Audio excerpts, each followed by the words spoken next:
5 alasan mengapa kita harus menjadi guru yang gagal. Alasan yang pertama, ketika Anda gagal, terbuka peluang yang besar buat Anda sukses. Why? Ya, pahamilah teman-teman bahwa kegagalan bukan alasan buat Anda tidak mencoba kembali.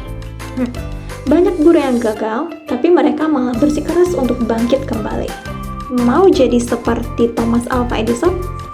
Why not? Masih banyak lagi para expert yang bisa kita contohi keteladanannya.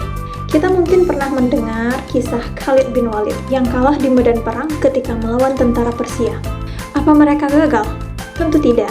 Apa yang mereka katakan? Kita harus mempunyai keberanian yang lebih untuk mengalahkan tentara Persia yang jumlahnya ribuan. Hasilnya apa? Tentara yang dipimpin akhirnya menang. Alasan yang kedua, dengan gagal, kita akan lebih objektif melihat kekurangan diri sendiri. Janganlah kita menganggap bahwa kegagalan itu datangnya selalu negatif. Tetapi yakinlah bahwa kegagalan adalah sebuah pikiran yang paling tepat untuk membuat kita dapat mengilhami apa yang kita lakukan. Jadikan kegagalan sebagai terminal introspeksi diri yang paling jitu untuk mengevaluasi diri kita.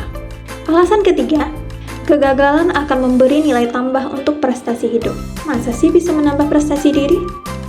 Orang yang gagal bukan berarti berkurang nilai yang ada dalam dirinya. Disinilah yang terkadang banyak orang yang salah dalam memahami kegagalan.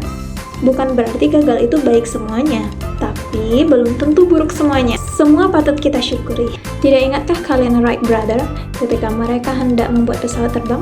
Begitu banyak kegagalan yang mereka hadapi, tapi apakah mereka merasa gagal? Tidak. Jika mereka merasa gagal pada saat itu, mungkin saat ini kita belum menyaksikan pesawat terbang.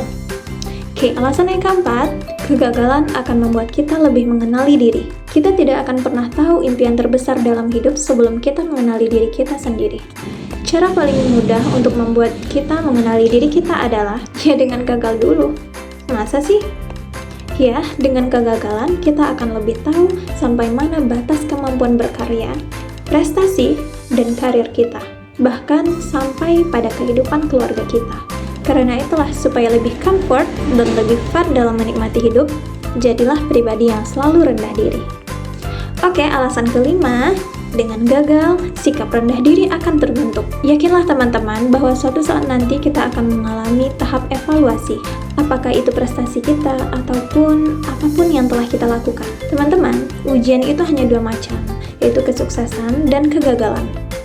Dan terkadang kita diuji dengan kesuksesan, maka kita akan mendapati diri kita akan merasa lebih daripada yang lain. Jika kita diuji dengan kegagalan, fase inilah yang sebagian dari kita gelap mata. Bahkan ada yang nekat bunuh diri, minum racun, dan sebagainya. Bayangin betapa berdosanya orang tersebut.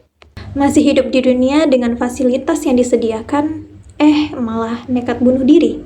Dan pada saat itu, sikap rendah diri inilah yang membuat kita tetap bertahan dari setiap goncangan yang melanda. Oke teman-teman, itulah alasan mengapa kita harus menjadi guru yang gagal.